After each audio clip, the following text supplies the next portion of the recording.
Shalom, Bapak Ibu. Ya Roh Kudus, datanglah. Jika Ia sudah tinggal di dalam kita, mengapa kita masih berseru, datanglah?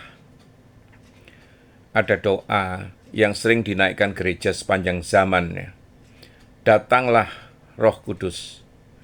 Doa itu dinyanyikan di altar, dibisikkan di dalam air mata, diteriakkan di dalam kebangunan rohani, Bapak Ibu. Diucapkan di dalam kamar doa yang sunyi, tetapi sebuah pertanyaan lahir dari hati yang merenung, ya. Bukankah Roh Kudus sudah tinggal di dalam orang percaya? Bukankah firman berkata, tidak tahukah kamu bahwa tubuhmu adalah bait Roh Kudus? 1 Korintus 6 ayat 19. Kalau demikian, mengapa kita masih berkata, datanglah? Apakah Roh Kudus jauh? Apakah Ia pergi? Apakah Ia meninggalkan orang percaya? Tidak, Bapak Ibu. Maka rahasianya bukan terletak pada kehadirannya secara posisi, melainkan pada manifestasinya secara pengalaman. Itu jawabannya, Bapak Ibu. Banyak orang memiliki Roh Kudus di dalam dirinya, tetapi hidupnya masih dingin, masih gelap, ya, masih keras, masih penuh ketakutan, masih penuh kedagingan. Seperti bait Allah di zaman Nabi Hagai, bangunannya ada, tetapi kemuliaannya belum turun, Bapak Ibu. Roh Kudus tinggal di dalam kita, tetapi tidak semua orang hidup dalam kepenuhannya. Itu. Ada perbedaan, ya, antara Roh Kudus berdiam di dalam kita dan Roh Kudus menguasai kita. Berbeda sekali, Bapak Ibu. Ada perbedaan juga antara memiliki api dan terbakar oleh api. Ada perbedaan antara hujan sudah turun dan tanah benar-benar menyerap airnya ini. Banyak orang Kristen hidup seperti lampu yang sudah tersambung listrik, tetapi saklarnya belum dinyalakan. Roh Kudus ada, tetapi suaranya dibungkam, Bapak Ibu. Dorongannya diabaikan. Kelembutannya dipadamkan. Karena itu Paulus berkata, hendaklah kamu penuh dengan roh. Efesus 5 ayat 18 ini, Bapak Ibu. Perhatikan, Paulus berkata kepada orang percaya, bukan kepada orang kafir.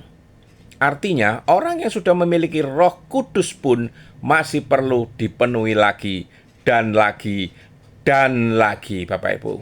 Karena hati manusia bisa bocor, Bapak Ibu. Datanglah adalah seruan akan manifestasi, bukan kehadiran semata. Ketika gereja berkata, datanglah Roh Kudus, itu bukan berarti Roh Kudus tidak ada, Bapak Ibu. Itu berarti, nyatakanlah dirimu, kuasailah kami, bangunkan hati kami, penuhi ruangan jiwa kami yang kosong, biarlah kehendakmu berkuasa penuh. Itu artinya, Bapak Ibu. Seperti matahari. Matahari itu selalu ada di langit.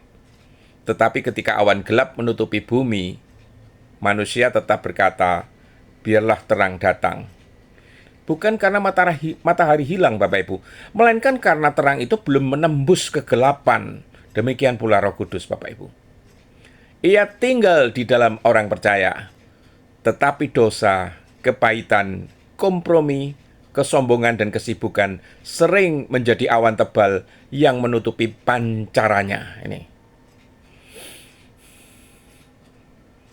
Gereja mula-mula pun berseru lagi setelah Pentakosta, Bapak Ibu. Perhatikan sesuatu yang ajaib. Di dalam Kisah Para Rasul 2, murid-murid sudah dipenuhi Roh Kudus. Tetapi di dalam Kisah Para Rasul 4, mereka berdoa lagi. Dan tempat mereka berkumpul digoncangkan. Lalu mereka dipenuhi lagi dengan Roh Kudus. Mengapa? Karena kepenuhan Roh Kudus bukan pengalaman sekali seumur hidup loh. Ia adalah aliran, nafas, hubungan yang terus diperbarui, Bapak Ibu. Sungai yang berhenti mengalir akan menjadi rawa. Orang percaya yang berhenti haus akan menjadi kering, Bapak Ibu. Banyak orang ingin Roh Kudus hadir, tetapi tidak mau tahtanya diganggu. Ini problemnya. Inilah tragedi modernnya. Kita berkata, datanglah Roh Kudus, tetapi diam-diam berkata, tapi jangan sentuh ambisiku. Jangan bongkar dosaku. Jangan ubah cara hidupku. Jangan ganggu berhalaku. Jangan ambil kehendali penuh. Kita ingin hadiratnya, tetapi tidak ingin pemerintahannya. Padahal Roh Kudus bukan tamu hotel, Bapak Ibu. Ia adalah Tuhan.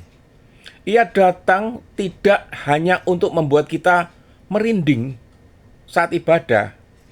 Ia datang untuk menyalibkan manusia lama kita. Ia datang untuk mengubah hati batu menjadi hati daging, Bapak Ibu. Ia datang bukan sekedar memberi bahasa roh ya, tetapi memberi hidup yang menyerupai Kristus. Ini yang paling penting, Bapak Ibu. Roh Kudus datang kemana? Jadi ketika kita berkata, datanglah Roh Kudus, sebenarnya kita sedang berkata, datanglah ke pikiranku yang penuh kekacauan ini. Karena banyak pikiran orang percaya dipenuhi ketakutan, pornografi, iri hati, kecemasan, dan kebisingan dunia, Bapak Ibu. Datanglah ke emosiku yang luka. Ada hati yang terluka oleh masa lalu, pengkhianatan, penolakan, dan kepahitan. Roh Kudus datang bukan hanya ke gereja, tetapi ke ruang terdalam jiwa manusia. Datanglah ke keluargaku. Sebab ada rumah yang dihuni manusia, tetapi tidak dihuni damai sejahtera, Bapak Ibu. Datanglah ke gerejamu. Karena gereja bisa penuh aktivitas, tetapi kosong dari hadirat. Penuh musik, tetapi miskin pertobatan. Penuh sorak, tetapi sunyi dari suara Tuhan. Datanglah ke generasi ini. Generasi yang kenyang informasi, tetapi lapar makna. Generasi yang terhubung internet, tetapi terputus dari sorga, Bapak Ibu. Roh Kudus tidak sekedar ingin tinggal, Bapak Ibu. Ia ingin memerintah. Banyak orang puas karena Roh Kudus tinggal di dalam mereka. Tetapi pertanyaan sesungguhnya adalah, apakah Roh Kudus merasa nyaman tinggal di dalam hidup kita? Ini. Karena seseorang bisa menjadi bait ya, tetapi bait itu penuh pedagang seperti di zaman Yesus ini, Bapak Ibu.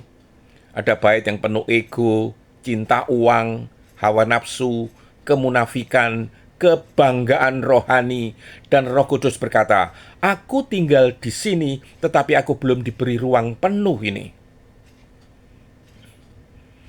Roh Kudus dan api penyucian. Ketika Roh Kudus datang di dalam Kisah Para Rasul, ia datang seperti api, Bapak Ibu. Api tidak hanya menghangatkan, api juga membakar. Roh Kudus membakar kesombongan Petrus, ketamakan, kenajisan, kompromi, cinta dunia. Tetapi manusia modern sering ingin Roh Kudus itu sebagai penghibur saja, tanpa mau dia menjadi penyucinya. Ini loh. Kita ingin minyaknya, tetapi menolak apinya. Padahal emas dimurnikan melalui api. Datanglah adalah teriakan orang yang haus ini. Yesus berkata, barang siapa haus, baiklah ia datang kepadaku dan minum. Yohanes 7 ayat 37. Roh Kudus dicurahkan kepada orang haus. Masalah terbesar gereja bukan kurang khotbah, bukan kurang seminar, bukan kurang lagu rohani, tetapi kurang lapar, Bapak Ibu. Kita terlalu kenyang oleh dunia, hiburan, media sosial, ambisi, validasi manusia, sehingga kita tidak lagi menangis seperti Daud. Janganlah mengambil rohmu yang kudus daripadaku. Roh Kudus ini sudah ada, tetapi apakah kita ini masih peka? Ada orang percaya yang hidup bertahun-tahun tanpa lagi mendengar bisikan Roh Kudus. Hatinya menjadi tebal. Dosa kecil tidak lagi terasa dosa.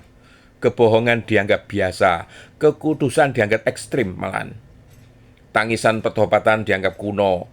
Tetapi ketika Roh Kudus benar-benar bergerak, manusia mulai melihat dosanya, mulai membenci kejahatannya, mulai rindu kekudusannya, mulai mengasihi firman-Nya, mulai lapar akan doa. Karena tanda terbesar Roh Kudus bukan sekedar mujizat, Bapak Ibu, tetapi hati yang diubahkan ini. Jadi sebenarnya gereja itu tidak kekurangan program, Bapak Ibu, tetapi gereja itu kekurangan api. Samson pernah tetap kuat secara lahiriah, padahal Roh Tuhan sudah meninggalkan dia. Dan tragisnya, Samson tidak menyadarinya. Ini adalah gambaran banyak gereja modern. Gedung masih ramai, musik masih megah, program masih berjalan, khotbah masih ada, tetapi api Tuhan sudah redup. Karena itu seruan datanglah Roh Kudus adalah jeritan gereja yang sadar kami tidak bisa hidup hanya dengan sistem. Kami butuh nafas sorga. Kami butuh minyak bagi pelita kami. Kami butuh hadirat-Mu lebih daripada metoda ini. Maka bukalah seluruh ruang hatimu. Roh Kudus bukan sekedar penghuni. Ia adalah Raja. Jangan hanya beri dia ruang tamu agama, tetapi serahkan seluruh rumah hidupmu.